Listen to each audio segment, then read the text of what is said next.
Leitura da carta encíclica Mediator Dei do Sumo Pontífice Papa Pio XII aos veneráveis irmãos, patriarcas, primases, arcebispos e bispos e outros ordinários do lugar, em paz e comunhão com a Sé Apostólica, sobre a Sagrada Liturgia.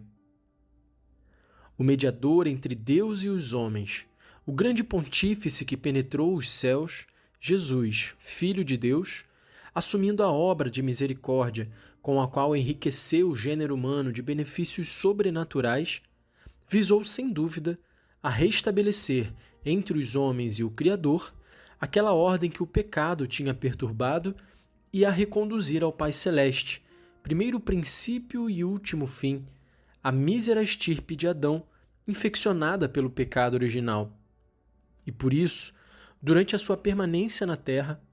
não só anunciou o início da redenção e declarou inaugurado o reino de Deus, mas ainda cuidou de promover a salvação das almas pelo contínuo exercício da pregação e do sacrifício, até que na cruz se ofereceu a Deus, qual vítima imaculada, para purificar a nossa consciência das obras mortas, para servir a Deus vivo. Assim, todos os homens, felizmente chamados do caminho que os arrastava à ruína e à perdição, foram ordenados de novo a Deus, a fim de que, com a sua pessoal colaboração na obra da própria santificação, fruto do sangue imaculado do Cordeiro, dessem a Deus a glória que lhe é devida. O Divino Redentor quis ainda que a vida sacerdotal por ele iniciada em seu corpo mortal, com as suas preces e o seu sacrifício, não cessasse no correr dos séculos no seu corpo místico, que é a Igreja. E por isso instituiu um sacerdócio visível para oferecer em toda parte a oblação pura, a fim de que todos os homens, do Oriente ao Ocidente, libertos do pecado, por dever de consciência, servissem espontânea e voluntariamente a Deus. A Igreja, pois, fiel ao mandato recebido do seu fundador, continua o ofício sacerdotal de Jesus Cristo, sobretudo com a Sagrada Liturgia. E o faz, em primeiro lugar, no altar, onde o sacrifício da cruz é perpetuamente representado e renovado,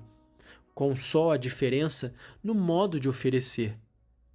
Em seguida, com os sacramentos, que são instrumentos particulares por meio dos quais os homens participam da vida sobrenatural. Enfim, com o tributo cotidiano de louvores oferecido a Deus ótimo e máximo. Que jubiloso espetáculo, diz o nosso predecessor de feliz memória, Pio XI, oferece ao céu e à terra a Igreja que reza, enquanto continuamente, dia e noite, se cantam na terra os salmos escritos por inspiração divina. Nenhuma hora do dia transcorre sem a consagração de uma liturgia própria. Cada etapa da vida tem seu lugar na ação de graças, nos louvores, preces e aspirações desta comum oração do corpo místico de Cristo, que é a Igreja. Certamente conheceis, veneráveis irmãos, que no fim do século passado e nos princípios do presente houve singular fervor de estudos litúrgicos. Já por louvável iniciativa de alguns particulares, já sobretudo pela zelosa e assídua diligência de vários mosteiros da ínclita ordem beneditina, assim que não somente em muitas regiões da Europa, mas ainda nas terras de além-mar, se desenvolveu a esse respeito uma louvável e útil emulação, cujas benéficas consequências foram visíveis, quer no campo das disciplinas sagradas, onde os ritos litúrgicos da Igreja, oriental e ocidental, foram mais ampla e profundamente estudados e conhecidos, quer na vida espiritual e íntima de muitos cristãos. As augustas cerimônias do sacrifício do altar foram mais conhecidas, compreendidas e estimadas. A participação aos sacramentos maior e mais frequente. As orações litúrgicas mais suavemente saboreadas e o culto eucarístico, tido como verdadeiramente o é, por centro e fonte da verdadeira piedade cristã. Além disso, pôs-se em mais clara evidência o fato de que todos os fiéis constituem um só e compacto corpo de que é Cristo a cabeça, com o consequente dever para o povo cristão de participar, segundo a própria condição, dos ritos litúrgicos. Sem dúvida, sabeis muito bem que esta Sé apostólica sempre zelou para que o povo, a ela confiado, fosse educado num verdadeiro e ativo sentido litúrgico, e que com zelo não menor se tem preocupado em que os sagrados ritos brilhem até externamente por uma adequada dignidade. Nessa mesma ordem de ideias, falando segundo o costume aos pregadores quaresmais desta nossa excelsa cidade,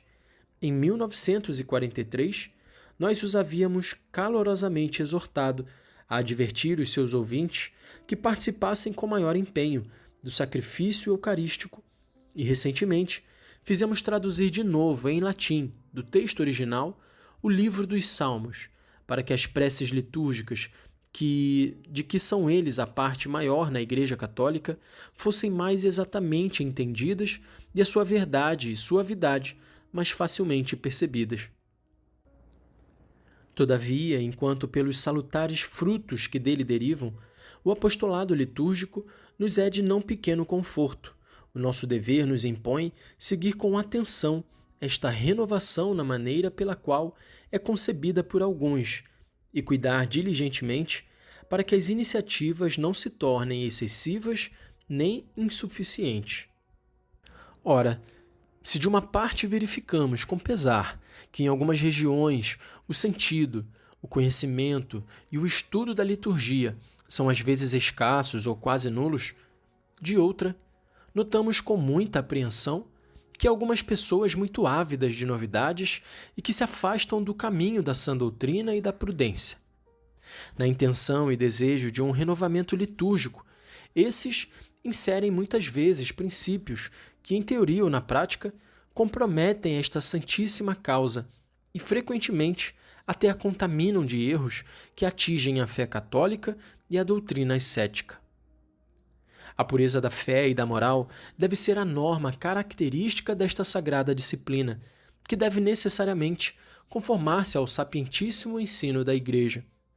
É, portanto, nosso dever louvar e aprovar tudo o que é bem feito, conter ou reprovar tudo o que se desvia do verdadeiro e justo caminho.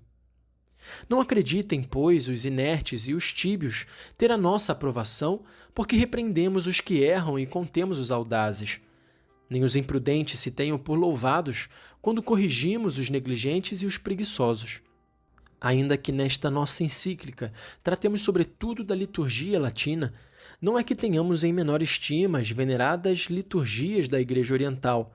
cujos ritos, transmitidos por nobres e antigos documentos, nos são igualmente caríssimos. Mas visamos antes as condições particulares da Igreja Ocidental, que são tais que reclamam a intervenção da nossa autoridade. Ouçam, pois, os cristãos todos, com docilidade, a voz do Pai comum, o qual deseja ardentemente que todos, unidos a Ele intimamente, se aproximem do altar de Deus, professando a mesma fé, obedecendo a mesma lei, participando do mesmo sacrifício, com uma só inteligência e uma só vontade. O respeito devido a Deus o reclama. As necessidades dos tempos presentes o exigem. Após uma longa e cruel guerra que dividiu os povos com rivalidades e morticínios, os homens de boa vontade se esforçam do melhor modo possível em conduzir todos à concórdia. Acreditamos, todavia, que nenhum projeto e nenhuma iniciativa seja, neste caso,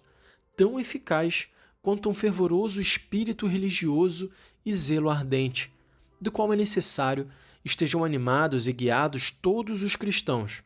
a fim de que, aceitando de coração aberto as mesmas verdades e obedecendo docilmente aos legítimos pastores no exercício do culto divino a Deus, constituam uma comunidade fraterna, porquanto, ainda que muitos, somos um só corpo, participando todos do único pão.